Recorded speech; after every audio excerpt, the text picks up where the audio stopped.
Bienvenue dans le 4e épisode de Philotalk où nous allons recevoir non plus une personne qui est en master de philo, mais un doctorant qui a déjà un petit peu d'expérience dans l'enseignement. Donc j'espère que cette vidéo pourra vous inspirer et vous montrer ce qu'on peut faire aussi après un master de philo. En tout cas, ce que je voulais vous dire, c'est déjà vous remercier pour le soutien que nous avons reçu avec Jules jusque-là, et aussi vous inviter à partager au maximum les vidéos, que ce soit si vous connaissez des profs de terminale pour les diffuser dans leur classe, ou alors des gens qui sont en prépa et qui pourraient diffuser aux Hippocagnes ou aux Cagnes, ou voilà, tout simplement pour les personnes qui voudraient se reconvertir et se diriger vers la philo. Et bon visionnage pour cet épisode avec Guillaume. Du coup, bonjour Guillaume, et merci de venir nous parler, merci beaucoup, avec répondre plaisir. à mes questions. Est-ce que tu veux commencer par te présenter rapidement, dire d'où tu viens, qui tu es? Avec plaisir, je suis donc doctorant en philosophie à Lyon 3. J'ai fait toutes mes études à Lyon 3 depuis 2011, donc je suis un vieux dinosaure. Et actuellement, donc, je suis chargé de TD toujours à la fac de philo de Lyon 3 depuis 3 ans. Et parallèlement, j'enseigne à temps plein au lycée. C'est le lycée ICOF qui appartient au campus Saint-Irénée à Lyon 5e. D'accord. C'est un petit lycée privé qui est de tradition jésuite. Et t'enseignes seulement au terminal ou aussi aux premières depuis Alors, qu'il y a eu la réforme? ouais, alors dans mon lycée, il n'y a pas encore l'ouverture à la philosophie en première. Pas encore fait la réforme Non. D'accord. Non, en fait, ça touche surtout des lycées publics, d'après ce que j'ai compris. Et en tout cas, sur Lyon, il y a très peu de lycées privés, enfin, il y en a peu, où il y a une ouverture à la philosophie en première. Et du coup, j'enseigne la philo au terminal et la culture G en BTS. Puisqu'en fait, ils demandent des profs de philo pour la culture G en BTS. Et du coup, tu disais que tu enseignes depuis 5 ans, donc ça fait 5 ans que tu as fini tes études de philo ou alors Non, en fait, en master 1, j'avais fait des remplacements. C'était au Marist, et donc j'étais plongé dans le lycée extrêmement strict de Lyon d'emblée. Et alors ça s'est très bien passé, et pour le coup, donc, ça m'a donné envie de continuer. Mais clairement, en effet, ça m'a peut-être permis d'être plus à l'aise le jour de l'oral du CAFEP que si je n'avais pas du tout enseigné auparavant, puisque on nous demande une pédagogie le jour de l'oral, quoi. Donc, finalement, tu faisais un oral blanc du CAPES par tous les jours, quoi. C'est ça. Donc c'était trop chouette, je suis très content d'avoir eu cette opportunité. J'avais fait un remplacement M1, un remplacement M2, et ma directrice m'avait dit faites ces remplacements, faites vos mémoires, et après vous serez préparé pour les concours. Et du coup, j'ai passé le CAFEP juste l'année qui a succédé mon Master 2. D'accord. Voilà. Et donc les quelques remplacements que j'ai faits m'ont aidé, je pense. Mais elle m'avait déconseillé, si vous voulez, de préparer le concours l'année du mémoire. D'accord. Donc j'ai fait Master 1, mémoire, remplacement. Déjà, ça faisait déjà pas mal de faire et le remplacement et le mémoire. Et donc je voulais pas me rajouter en plus le concours. Donc voilà, Master 1, 2, puis l'année des concours. Et t'as passé l'agrégation? Et du coup, je me suis présenté en candidat libre à l'agrég l'année où j'ai passé également le CAFEP. Et ça s'est pas joué, je me rappelle, il me manquait un point coefficient 2, donc il me manquait 0,5 pour être admissible, donc c'était assez rageant. Et donc du coup, je me suis dit, qu'est-ce que je fais? Est-ce que je retente encore l'agrég cette fois-ci à fond? Dans le report de stage Exactement. Et en fait, donc j'ai fait mon stage de cafépien, puis vu que j'avais eu le CAFEP pas l'agrég, j'ai fait mon stage de cafépien. Et suite à ça, donc une fois que le CAFEP a été validé, j'ai continué l'enseignement au lycée, parce que ça me plaisait trop, et j'ai commencé la thèse. Et je me suis dit, je passerai l'agrég en interne. D'accord. Voilà. Et tu comptes tu t'as déjà une idée de quand est-ce que tu vas la passer ou pour l'instant Moi j'aimerais bien parce qu'en fait il faut 5 ans d'enseignement pour passer l'agrégation interne, il faut 3 ans d'enseignement pour passer le CAPES interne. Donc par exemple si vous accumulez les remplacements et que ça vous fait en tout 3 années d'enseignement, vous pouvez passer le CAPES interne. Et il faut 5 ans pour l'agrég interne. Et donc du coup je pourrais la passer là l'an prochain. Et en fait je pense qu'on s'imagine que l'agrég est une nécessité pour faire une thèse. Mais en réalité, on peut très bien... vous voyez, je suis pas le seul, hein, je connais pas mal de gens qui ont débuté une thèse et qui ont même soutenu sans être agrégés. Bien sûr, oui. Voilà. C'est plus pour avoir un poste après dans l'université. Il faut l'avoir, mais l'agrég n'est pas une condition sine qua non pour faire une thèse ou même pour enseigner à Lyon 3. Par contre, il vaut mieux un concours pour 2 raisons, c'est-à-dire que c'est déjà une sécurité financière qui vous permet de ne pas vous lancer dans la thèse sans parachute. Et deuxièmement, ça rassure aussi les professeurs, si vous avez un concours, c'est que vous avez démontré un minimum de méthodologie, donc de pédagogie requise par l'université pour le bon déroulement de vos cours. Et donc, en clair, il fallait quand même que j'ai un concours pour postuler et faire des cours à la fac. Et il fallait aussi quand même avoir des affinités avec des profs. Disons qu'il faut que le professeur auprès de qui vous voulez faire votre thèse. C'est bien si vous avez déjà fait votre mémoire auprès de lui, il vous connaît, et c'est d'autant mieux si votre projet de thèse est en continuité avec le master. C'est ce que tu as fait toi? Voilà, c'était vraiment en continuité. Après, avec qui vraiment... tu fais ta thèse? Maïlo Kwan. D'accord, donc spécialiste de Kant. C'est ça. Mais toi, tu fais pas ta thèse sur Kant? Non, et justement, je pense que c'est assez intéressant parce qu'elle est réputée pour son kantisme, mais finalement, elle est vraiment spécialiste de la philosophie plus largement allemande du 19e siècle. Et donc, ma thèse, en effet, c'est sur la barbarie chez Hegel et Nietzsche. Voilà. Et donc, le kantisme n'est pas au centre de la thèse. Donc là aussi, il y a une espèce de mythe qui consiste à dire qu'il y aurait un prof, un philosophe, mais en réalité, même les spécialistes comme elle, qui sont vraiment réputés pour le kantisme, sont absolument ouvertes à des perspectives non kantiennes, justement. Elle a par exemple été attentive à un projet d'un ami qui était sur Heidegger et Jung. Donc là, c'est même pas le 19e siècle, ça reste allemand, mais c'est pas le 19e siècle. Et on serait surpris peut-être qu'elle pourrait accueillir des projets sur Descartes et Spinoza. C'est sans doute plus ouvert que ce qu'on peut penser. Voilà, je suis hyper angoissé là. En vérité, ça fait combien de temps que tu voilà, je me suis inscrit il y a 1 an et demi, donc c'était l'an passé. Voilà, donc je suis dans une phase de lecture. Et d'après ce que j'ai compris, généralement les 2 premières années, voire même les 3, sont avant tout des phases de lecture, où il ne faut pas trop s'inquiéter s'il n'y a pas trop d'écriture. Après, le Kwan est fidèle à elle-même, et donc elle m'a dit que justement en juin, je dois lui rendre un document écrit qui correspond à une espèce d'esquisse d'introduction. Et donc je vais essayer de lui rendre une 50aine de pages. Ah, quand même. Voilà. T'as 3 ans. Une 50aine de pages d'esquisse d'introduction, c'est... En fait, la thèse ça va très vite. En moyenne, en philosophie, c'est 300 pages, mais après, ça peut être moins, ça peut être plus. Mais en vérité, en moyenne, apparemment, si j'ai bien en tête les chiffres, on soutient une thèse en philosophie en moyenne au bout de 3 ans, 4 ans. Ça peut aller beaucoup plus. Je connais des gens qui sont en D8, en doctorat 8e année. Ils sont très motivés, donc, et qui ne lâchent rien. Moi, j'ai envie de la soutenir avant, parce qu'on peut être dégoûté au bout d'un moment, même si le sujet nous plaît, on peut être lassé et fatigué. Et donc, à partir de là, en étant en D1,5, pour l'instant, je ne suis pas trop inquiet. Et c'est vrai qu'il y a cette échéance de juin qui correspond à une espèce de mémoire un peu, 50 pages, c'est à peu près un mémoire. Et je trouve ça légitime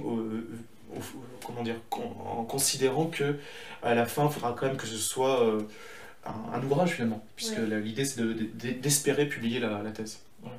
Et pour l'instant, justement, tu n'as aucune lassitude, tu gardes le même plaisir philosophique que tu as eu en arrivant en terminale Ah oui, même le plaisir s'intensifie, oui. Ah ok, d'accord. La chance, je pense, c'est d'avoir pu choisir le sujet et de pouvoir l'approfondir dans les directions qu'on souhaite. Il est clair qu'après, quand vous entamez un dialogue avec votre directrice ou votre directeur de thèse, elle peut même vous conseiller un plan, vous conseiller des directions, mais une fois que les grands axes sont d'un commun accord sont établis entre elle et vous, et bien après, au sein même des axes, vous êtes assez libre. Enfin, moi, je me sens assez libre en tout cas.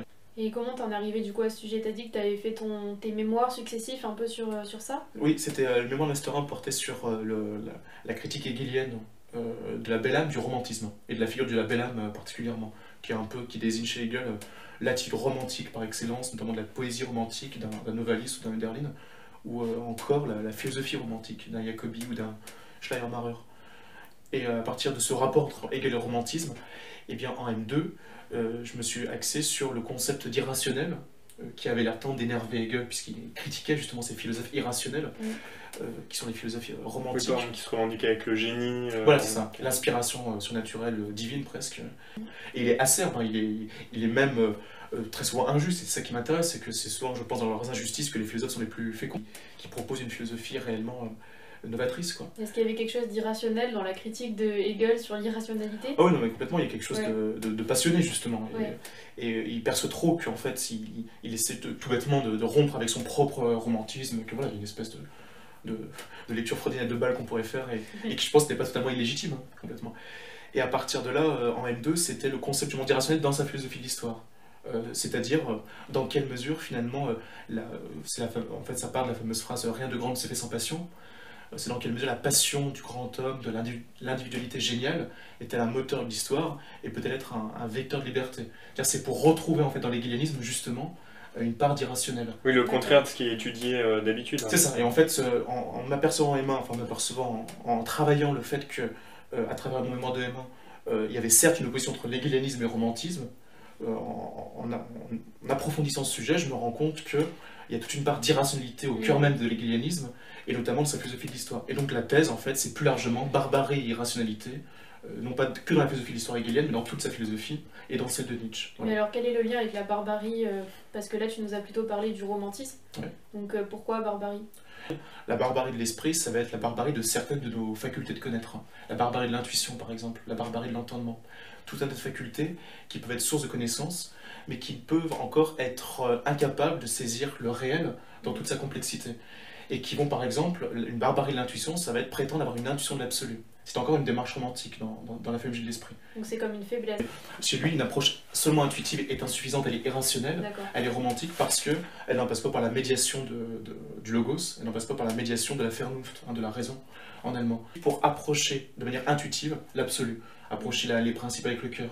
Et donc à partir de là, cette démarche donc, romantique peut être qualifiée de barbare, d'un point de vue hegelien.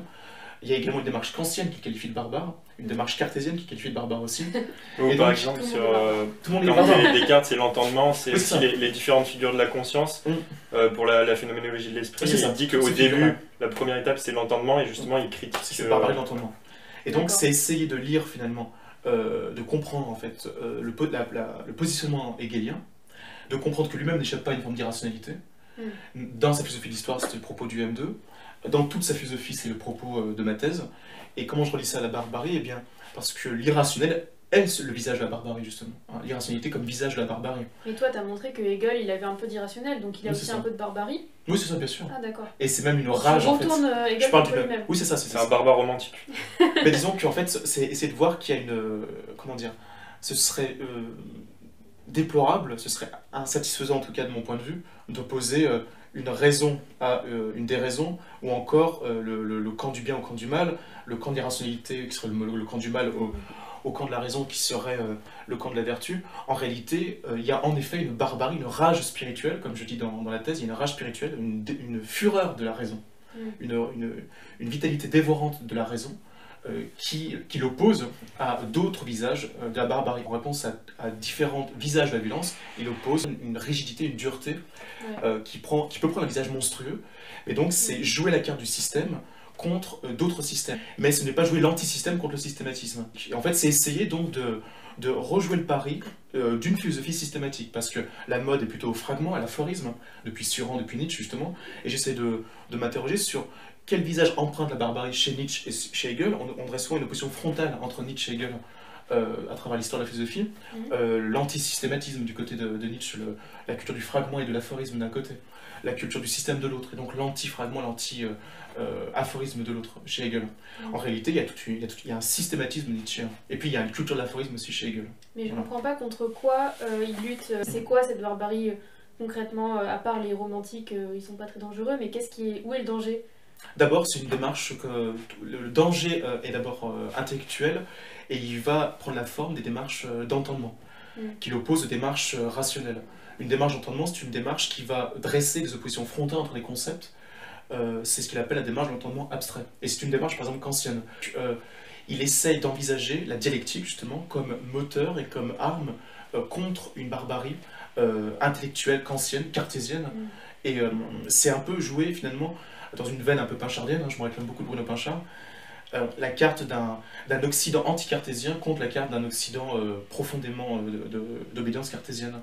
Et il y a quelqu'un qui m'intéresse énormément, c'est le philosophe italien Vico, Giambattista Vico, qui avait déjà amorcé une critique du cartésianisme sur beaucoup de points, notamment dans la critique du discours de la méthode de Descartes, la critique des fondements même du cartésianisme, et critique que prolonge Hegel, d'une espèce de barbarie par sa froideur, par l'exaltation de la mesure et de la tempérance, l'exaltation d'une espèce de sagesse à laquelle Nietzsche oppose un gai savoir, justement. Et donc cette sagesse de la mesure apollinienne que l'on peut opposer à une espèce d'effervescence dionysiaque.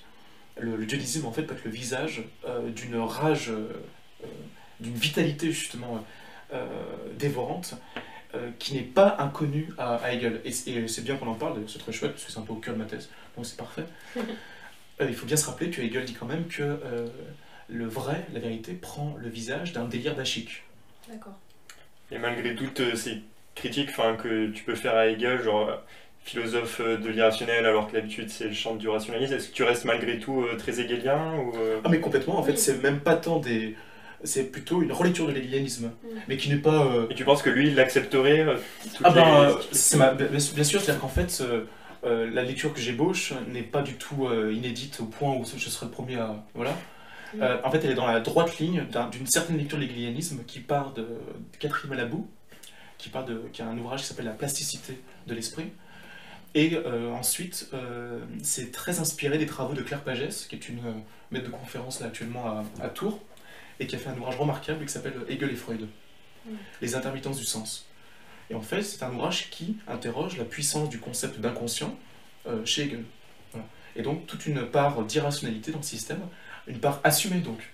Et donc, c'est pas dire « Ah, Hegel, tu n'as pas vu qu'en toi-même, il y avait quelque chose que tu n'avais pas perçu », mais c'est de percevoir d'autres choses dans l'hégélianisme qui a bien plus que ce qui a pu être enseigné classiquement, et qui est encore marginal, en effet, dans le regard qu'on porte. Lecoq me dit que pour l'instant, à part Malabou et Claire Pagès et moi, il y a peu de commentaires sur cet axe. Et c'est ce qui fait que d'une thèse, on ne peut pas simplement reproduire ce qui a toujours été dit.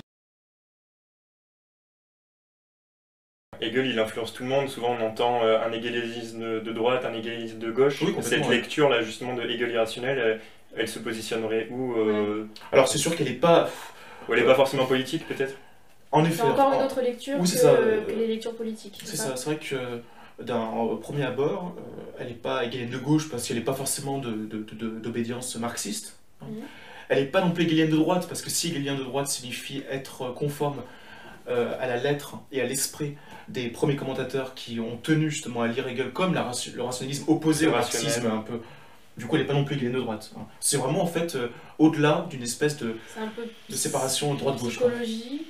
Ah mais complètement, c'est vraiment psychanalyse et philo. Psychanalyse, En fait, je suis vraiment intéressé dans les passages de l'encyclopédie où Hegel aborde les questions les maladies de l'âme. Alors évidemment, c'est extrêmement vivifiant, j'aime bien ce mot, quand on lit ça et qu'on pense à Nietzsche qui lui aussi bien sûr s'intéresse à la maladie de l'Occident. Et donc il y a une espèce de réflexion et chez Nietzsche et chez Hegel sur le thème de la maladie, qui est omniprésente chez Nietzsche et qui est présente chez Hegel. Il y a toute une posture hegelienne qui consiste à diagnostiquer en effet ce qu'on peut appeler une certaine maladie de l'Occident moderne.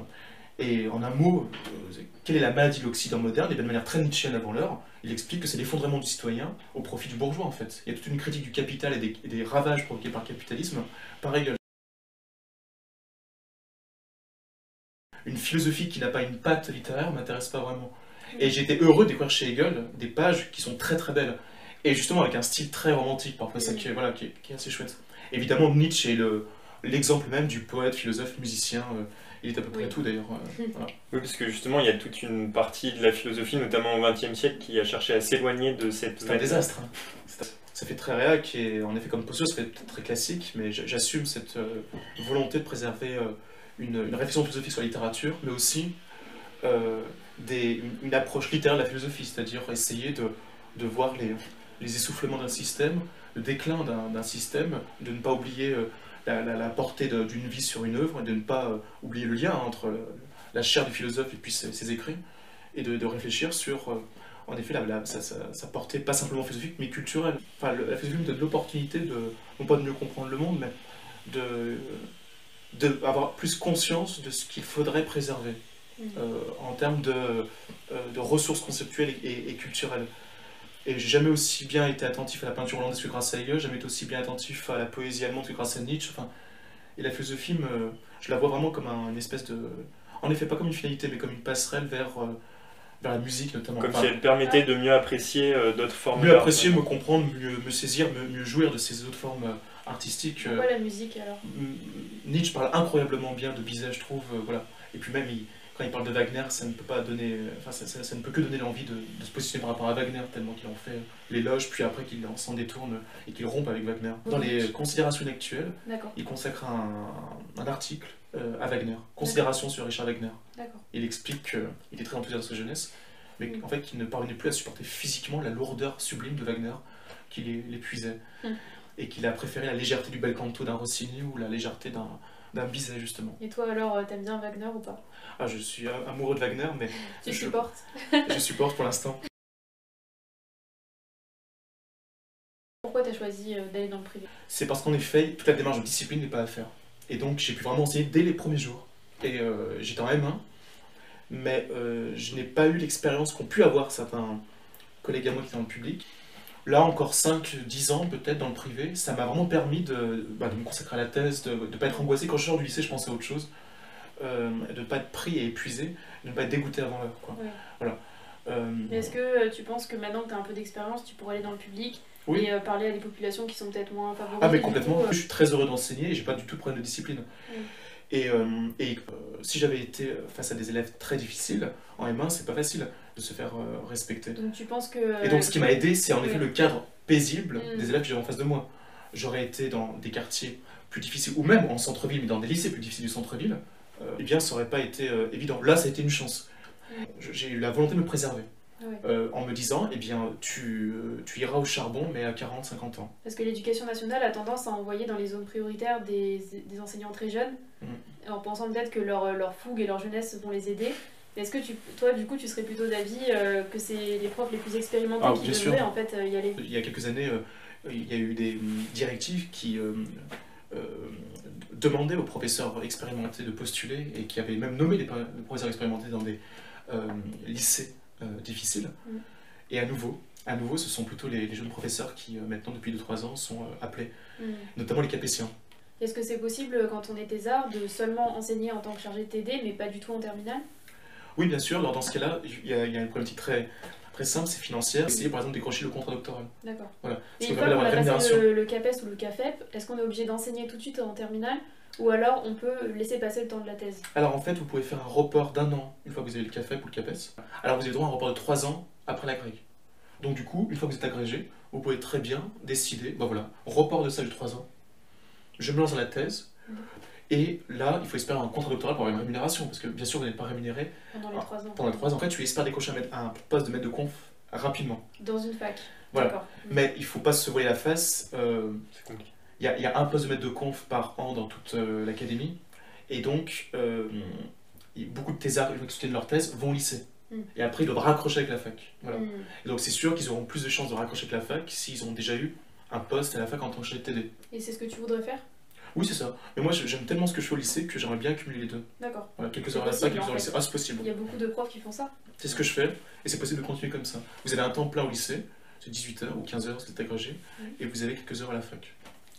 Et justement, oui, le plaisir d'être prof, c'est quoi les moments où tu prends le plus de plaisir tout bêtement, on apprend énormément, c'est-à-dire qu'on est confronté à des questions qui sont profondément pertinentes, alors qu'on a l'impression de maîtriser le sujet, donc on est complètement laissé... Voilà, et donc, monsieur Hegel, je vais refaire ma thèse en fait, je reviens après.